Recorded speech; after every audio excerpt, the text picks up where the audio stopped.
Hi, welcome back my YouTube channel. ರುಚಿಯಾದ ಹಾಲು ಒಬ್ಬಟ್ಟು ಹೇಗೆ ಮಾಡೋದು ಅಂತ ನೋಡೋ ಬನ್ನಿ. ತುಂಬ ರುಚಿಯಾಗಿರುತ್ತೆ, ಒಮ್ಮೆ ಟ್ರೈ ಮಾಡಿ. ನಾ ಇಲ್ಲಿ ಒಂದು ಬೌಲ್ ಮೈದಾ ತೊಗೊಂಡಿದ್ದೀನಿ, 5-6 ಸ್ಪೂನ್ ತುಪ್ಪ, ಅರ್ಧ ಬೌಲ್ ಚಿರೋಟಿ ರವೆ, ಒಂದು 10 ಗೋಡಂಬಿ, 1-2 ಸ್ಪೂನ್ ಗಸಗಸೆ, 5-6 ಏಲಕ್ಕಿ, ಅರ್ಧ ಬೌಲ್ ಸಕ್ಕರೆ, ಮತ್ತು ಇಲ್ಲೊಂದು 10 ಬಾದಾಮಿ ತೊಗೊಂಡಿದ್ದೀನಿ, ಮತ್ತು ತೆಂಗಿನಕಾಯಿ ತೊಗೊಂಡಿದ್ದೀನಿ ಸಣ್ಣ ಹೋಳು ಅರ್ಧ ಬೌಲಷ್ಟು, ಮತ್ತು ಸಫ್ರಾನ್ ಅಂದರೆ ಕೇಸರಿ ದಳ ತೊಗೊಂಡಿದ್ದೀನಿ. ಇಲ್ಲಿ ಹಾಲು ಕಾಯಕ್ಕಿಟ್ಟಿದ್ದೆ ನಾನು. ಹಾಲು ಕಾಯ್ದಿರೋ ಹಾಲನ್ನ ನಾನು ಇಲ್ಲಿ ಕೇಸರಿ ಹಾಕಿ ನೆನೆಸಿಡತ್ತಿದ್ದೀನಿ, ಅದು ಕಲರ್ ಬಿಡಲಿ ಅಂತ. ಮತ್ತು ಇಲ್ಲಿ ಗೋಡಂಬಿ ಮತ್ತು ಗಸಗಸೆ ಎರಡನ್ನೂ ಬಿಸಿ ಹಾಲಿಗೆ ಹಾಕಿ ಅದನ್ನು ನೆನೆಯೋಕ್ಕಿಟ್ಟಿದ್ದೀನಿ. ಸ್ವಲ್ಪ ಚೆನ್ನಾಗಿ ನೆನಿಬೇಕು. ನೆಂದಿಲ್ಲ ಅಂದರೆ ಗಸಗಸೆ ಅದು ರುಬ್ಬಿದ್ರೂ ಅದು ಪೇಸ್ಟ್ ಆಗೋಲ್ಲ. ಹಾಗಾಗಿ ಈ ಥರ ನೆನೆಸ್ಬಿಟ್ಟೆ ಮಾಡಬೇಕು. ನಿಮ್ಗೆ ಹಾಲು ಸ್ವಲ್ಪ ಗಟ್ಟಿ ಹಾಲಾದ್ರೇ ಬೆಸ್ಟಾಗಿರುತ್ತೆ, ಟೇಸ್ಟ್ ಚೆನ್ನಾಗಿರುತ್ತೆ. ನೋಡಿ, ಬಾದಾಮಿನ ಮಾತ್ರ ನಾನು ನೀರಲ್ಲಿ ನೆನೆಸ್ತಾ ಇದ್ದೀನಿ. ಈಗ ನಾನು ಒಂದು ಬೌಲಿಗೆ ಮೈದಾ, ಚಿರೋಟಿ ರವೆ, ಸ್ವಲ್ಪ ಸಾಲ್ಟ್ ಹಾಕೋದ್ರಿಂದ ಟೇಸ್ಟ್ ಚೆನ್ನಾಗಿ ಬರುತ್ತೆ. ನೀವು ಯಾವುದೇ ಸ್ವೀಟ್ ಮಾಡಿ ಅದಕ್ಕೊಂದು ಚಿಟಿಕೆ ಸಾಲ್ಟ್ ಹಾಕಿದ್ರೇ ಟೇಸ್ಟ್ ಚೆನ್ನಾಗಿರುತ್ತೆ. ಒಂದ್ಸರಿ ಹಾಕಿ ನೋಡಿ, ಚೆನ್ನಾಗಿರುತ್ತೆ. ನಾನು ಇಲ್ಲೊಂದು 5-6 ಸ್ಪೂನ್ ತುಪ್ಪ ಹಾಕ್ಕೊಳ್ತಾ ಇದ್ದೀನಿ ಹಿಟ್ಟಿಗೆ. ನೀವು ಬೇಕಾದರೆ ಕಾಯಿಸಿ ಕೂಡ ಹಾಕ್ಕೊಬೋದು. ನಾವೇನು ಕಾಯಿಸಿ ಹಾಕ್ಕೊಳ್ತಾ ಇಲ್ಲ, ಮಾಮೂಲಿ ಹಾಗೇ ಹಾಕ್ಕೊಳ್ತಾ ಇದ್ದೀನಿ. ನಾನಿಲ್ಲಿ ನಂದಿನಿ ತುಪ್ಪ ಯೂಸ್ ಮಾಡ್ತಾಯಿದ್ದೀನಿ. ಇದನ್ನೆಲ್ಲ ಈ ಥರ ಹಾಕ್ಕೊಂಡು ನೀಟಾಗಿ ಮಿಕ್ಸ್ ಮಾಡಬೇಕು. ಅದನ್ನೆಲ್ಲ ನೀಟಾಗಿ ಫುಲ್ಲು ಒಂದೊಂದಕ್ಕೂ ತುಪ್ಪ ಹಿಡಿಬೇಕು ಹಿಟ್ಟಿಗೆ. ಚೆನ್ನಾಗಿ ಮಿಕ್ಸ್ ಮಾಡಬೇಕದು. ನೋಡಿ, ಈ ಥರ ಚೆನ್ನಾಗಿ ಕೈಯಲ್ಲೇ ಎಲ್ಲ ಫುಲ್ಲು ಎಲ್ಲ ಹಿಟ್ಟು ಮಿಕ್ಸ್ ಆಗೋ ಥರ ತುಪ್ಪ ಈ ಥರ ಮಾಡಬೇಕು. ನೋಡಿ, ಈ ಥರ ಮಿದ್ದಿದ್ರೆ ಅಮ್ಕಿದ್ರೆ ಈ ಥರ ಉಂಡೆ ಥರ ಆಗಬೇಕು. ಇವಾಗ ಹಿಟ್ಟು ರೆಡಿ ಇದೆ ಅಂತ ನೋಡಿ. ಇದಕ್ಕೆ ಸ್ವಲ್ಪನೇ ಹಾಲು ಹಾಕ್ಕೊಂಡು ನಾವು ಇದನ್ನು ಚಪಾತಿ ಹಿಟ್ಟಿನ ಅದಕ್ಕೆ ಕಲಿಸ್ಕೊಳ್ಳೋಣ.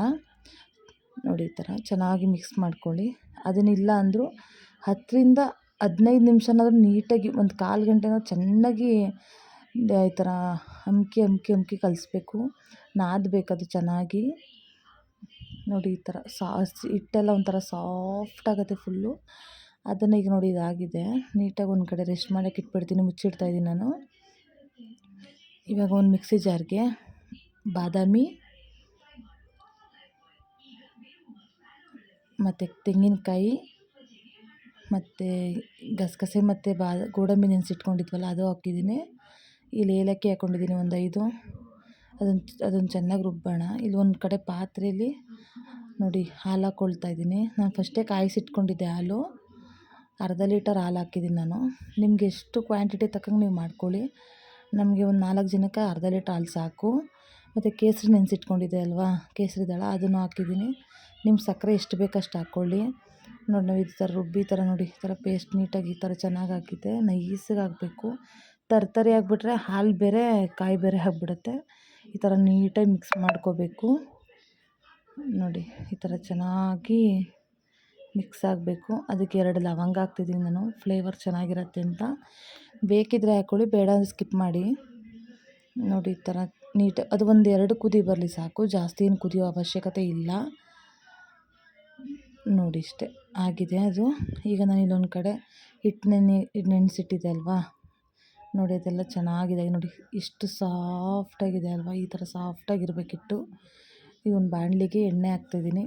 ನಿಮಗೆ ಎಣ್ಣೆ ಬೇಡ ಅಂದರೆ ನೀವು ತುಪ್ಪ ಕೂಡ ಹಾಕಿ ಕರಿಬೋದು. ತುಪ್ಪದಲ್ಲಿ ಮಾಡಿದಂತೂ ಇನ್ನೂ ತುಂಬ ಟೇಸ್ಟಾಗಿರುತ್ತೆ. ಅದು ನೆಕ್ಸ್ಟ್ ವಿಡಿಯೋದಲ್ಲಿ ತೋರಿಸ್ತೀನಿ. ನಾನಿವಾಗ ಬರೀ ಎಣ್ಣೆಲಿ ಮಾಡ್ತಾಯಿದ್ದೀನಿ. ನೋಡಿ, ಇವಾಗ ಇದನ್ನು ನಿಮ್ಗೆ ಎಷ್ಟು ಅಗಲ ಬೇಕು ಅಷ್ಟಕ್ಕೆ ತೊಗೊಳ್ಳಿ. ನಾನು ಇಲ್ಲಿ ಸಣ್ಣ ಉಂಡೆ ತೊಗೊಂಡಿದ್ದೀನಿ. ಇದನ್ನು ಚೆನ್ನಾಗಿ ರೌಂಡ್ ಕುತ್ಕೊಳ್ಳಿ. ಹಿಟ್ಟು ಚೆನ್ನಾಗಿ ನೆಂದಿರುತ್ತಲ್ವ, ಎಲ್ಲೂ ಇದಾಗಲ್ಲ, ತುಂಬ ಚೆನ್ನಾಗಿ ಬರುತ್ತೆ. ನೋಡಿ, ಎಷ್ಟು ಚೆನ್ನಾಗಿದೆ ಅಲ್ವಾ. ಅದು ನೋಡೋಕ್ಕೆ ತುಂಬ ಸಖತ್ತಾಗಿದೆ. ನೋಡಿ, ಈ ಥರ ತುಂಬ ತೆಳು ಹೊತ್ಕೋಬಾರ್ದು. ತುಂಬ ತೆಳು ಹೊತ್ಕೊಬಿಟ್ರೆ ಏನಾಗುತ್ತೆ, ಅದು ಉಬ್ಬಲ್ಲ, ಅದೊಂಥರ ಪಿಚಿ ಥರ ಆಗಿಬಿಡುತ್ತೆ. ಸ್ವಲ್ಪ ಅಂದರೆ ಎಷ್ಟಂದರೆ ಒಂದು ಚೂರು ಮಂದಕ್ಕೆ ಹೊತ್ಕೋಬೇಕು. ಜಾಸ್ತಿ ಮಂದನೂ ಇರಬಾರ್ದು, ತುಂಬ ತೆಳುವೂ ಇರಬಾರ್ದು. ನಾನು ಇಲ್ಲಿ ತೋರಿಸ್ತೀನಿ ಇವಾಗ. ನೋಡಿ, ಈ ಥರ ಒತ್ತೋದ್ರಿಂದ ಪೂರಿ ಉಬ್ಬತ್ತೆ. ನೋಡಿ, ಎಣ್ಣೆ ಕಾಯ್ದಿದೆ. ಸಣ್ಣ ಉರಿನಲ್ಲೇ ಬೇಯಿಸಬೇಕು ನೀವು. ನೋಡಿ, ಈ ಥರ ಮೇಲೆ ಸ್ವಲ್ಪ ಲೈಟಾಗಿ ಪ್ರೆಸ್ ಮಾಡಿ, ಜಾಸ್ತಿ ಪ್ರೆಸ್ ಮಾಡಬೇಡಿ.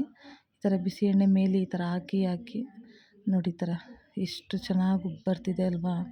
ಹಿಟ್ಟು ನೀವು ಎಷ್ಟು ಚೆನ್ನಾಗಿ ನೆನೆಸ್ತೀರೋ ಅಷ್ಟು ಚೆನ್ನಾಗಿ ಬರುತ್ತೆ ಪೂರಿ. ಈ ಥರ ನೆನೆಸ್ಬೇಕು. ನೆನೆಸೋದ್ರಿಂದ ನೋಡಿ ಎಷ್ಟು ಚೆನ್ನಾಗಿದೆ ಅಲ್ಲ, ಅದು ಕೆಂಪಗಾಗಲಿ. ನೋಡಿ ಇದಾಗಿದೆ, ಸಖತ್ತಾಗಿರುತ್ತೆ ಫ್ರೆಂಡ್ಸ್. ಒಂದ್ಸರಿ ಟ್ರೈ ಮಾಡಿ, ಈ ಥರ ಟೇಸ್ಟ್ ಮಾಡೋದು ತುಂಬ ಚೆನ್ನಾಗಿದೆ.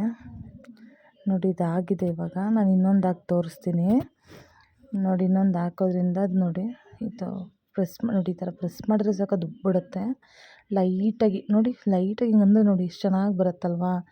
ಈ ಥರ ಮಾಡ್ಕೊಳ್ಳಿ, ತುಂಬ ಚೆನ್ನಾಗಿರುತ್ತೆ. ನಿಮ್ಗೆ ಏನಾದ್ರೂ ಒಬ್ಬಟ್ಟು ತಿಂದು ಬೇಜಾರಾಗಿದ್ದರೆ ಈ ಥರ ಒಂದ್ಸಲ ಟ್ರೈ ಮಾಡಿ, ನಿಜ ತುಂಬ ಇಷ್ಟಪಡ್ತೀರಾ. ತುಂಬ ಚೆನ್ನಾಗಿರುತ್ತೆ. ನೋಡಿ ಇದಾಗಿದೆ ಇವಾಗ. ನೋಡಿ ಬೆಂದಾಗಿದೆ. ಇದನ್ನು ತೆಗಿತಾ ಇದ್ದೀನಿ ಇವಾಗ ನಾನು. ಸುತ್ತ ಬೇಯಿಸ್ಬೇಕು, ಇಲ್ಲಾಂದರೆ ಒಂದು ಕಡೆ ಬೆಂದಿರುತ್ತೆ, ಇಲ್ಲ ಇನ್ನೊಂದು ಕಡೆ ಬೆಂದಿರಲ್ಲ. ಇದಾಗಿದೆ ಫ್ರೆಂಡ್ಸ್. ಇವಾಗ ತೆಗೆದುಬಿಡೋಣ. ನಾನು ಇದನ್ನು ಸರ್ವ್ ಮಾಡ್ತಾಯಿದ್ದೀನಿ ನೋಡಿ, ಕಾಯಿ ಹಾಲು ಜೊತೆಗೆ ತುಂಬ ಚೆನ್ನಾಗಿರುತ್ತೆ. ಒಮ್ಮೆ ಟ್ರೈ ಮಾಡಿ. ನನ್ನ ಚಾನಲ್ನ ಇನ್ನೂ ಯಾರು ಸಬ್ಸ್ಕ್ರೈಬ್ ಆಗಿಲ್ಲ ಅಂದರೆ ದಯವಿಟ್ಟು ಸಬ್ಸ್ಕ್ರೈಬ್ ಆಗಿ. ಬಿಸಿ ಬಿಸಿಯಾದ ಹಾಲು ಒಬ್ಬಟ್ಟು ರೆಡಿ. ಒಂದ್ಸರಿ ಟ್ರೈ ಮಾಡಿ ಹೇಗಿತ್ತು ಅಂತ ಕಮೆಂಟ್ ಮಾಡಿ ತಿಳಿಸಿ ಫ್ರೆಂಡ್ಸ್. ಬಾಯ್.